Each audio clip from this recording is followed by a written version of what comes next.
Pulezidenti wa National Unity Platform NUP Bobi Wine agabye ekifo ky'obwa pulezidenti. Kakati noono ebipya bizuuse gy'osinzidde nkubuzaako awebale nnyo ebale ddala okuva n'ogobera enteekateeka zaffe. Amawulire agaliwo kaakati wakati ng'ekibiina kya National Unity Platform gwampuliriza naawe ndaba kiri mu kattu ak'amaanyi, omukulembeze waakyo ng'ali mu kwosobola okuyita okugugurana okw'amaanyi ne kamisona wa paalamenti ow'ekitiibwa Honorable Mathias Mpuuga Nsamba, era nga kino kitadde bannansi okwogera ebiwanvu n'ebimpi n'abamu okutambula nga beewuunaganya olw'abano ababadde emikwano nfanfe mu kaseera kano okulaba nga ate oboolyawo tebamira kambugu. Wabula bwe tujjidde ku mpawu gwampuliriza naawe andaba nga pulezidenti wa NUP Bobi Wine oba amanyikiddwa nga Robert Kyagulanyi Ssentamu ng'avuddeyo n'alonda omuntu omulala mu kaseera kano agenda okuba nga ye pulezidenti w'ekibiina kya National Unity Platform. Okusinziira ku kiwandiiko kye tufunyeeko kopi gwampuliriza naawe andaba, Robert Kyagulanyi Alonze Deputy President owa Northern Uganda ngono ye Dr. Lina Zedriga n'amulonda okubeera ng'akola nga President ow'ekiseera.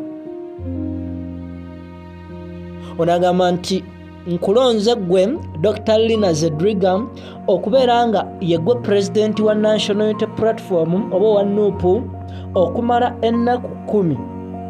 Era ng'ekisanyizo kitandika nga 5 guno gwe tulimu paka nga 15 omwaka guno. Onategeezezza nti nno kino nkikoze era nkuwadde Entebbe ovulumulemu kubanga ngenda kubeera mitala w'amayanja, n'olwekyo ekibiina kiri mu mikono gyo mu kaseera kano nga yeggwe pulezidenti. Baana bamama baana ba taata, wabula ekintu kino Honorable Kyagulanyi oba Honorable Bobi Wine kyakoze si yasoso kikola. Nsobola okuvaho n'enkujjukiza nti omwaka oguwedde ne pulezidenti wa kuno Yoweri Kaguta Museveni yavaayokko n'alonda pulezidenti ow'ekiseera ng'era ono yali Right Honorable Robinah Nabbanja, n'amuwamu ku ntebe y'obwa pulezidenti n'amugamba nti kati gw'ofuga gw'ovulumula singa wabeerawo obutali butebenkevu. Of course kino kireetedde abantu okwebuuza ebibuuzo bingi, kubanga era bulijjo agera n'afuluma n'agenda nga talina gwaleseewo. Naye olw'embeera ey'akazigizigi egenda mu maaso mu byobufuzi ng'ekibiina kiyuuga wano ne wali, oteekeddwa okukimanya nti pulezidenti Kyagulanyi yakamala ave mu ggwanga lya Amerika nga tewannayita na nnaku ziwera 5. Ono yali mu ggwanga lya Amerika yali agenze okuba nga yeetaba ku mikolo gye yafunira awaadi ey'okubeera ng'omu ku basinga okulwanya eddembe ly'obuntu.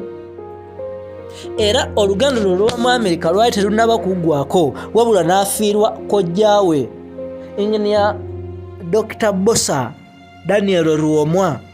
Era ng'ekyamulinnyisa ennyonyi okuva mu Amerika akomewo kuno yali akomyewo kubanga aziika kojjaawe Ruomwa, kubanga oteekeddwa okukimanya nti ono yabadde mujjwa. Of course eggwanga talimazeemu na nnaku ziwera ziizo, naye Entebbe n'agigaba. Tugenda kuleetera ebintu birala bingi. Of course akasatiro mu kibiina kya NUP kangi nnyo nnyini ddala, nga watandise okubaawo okwekutulamu n'obuwondobondo, ababaka ebeekutulamu ebiwayi, buli omu alina ensonga egyayogera.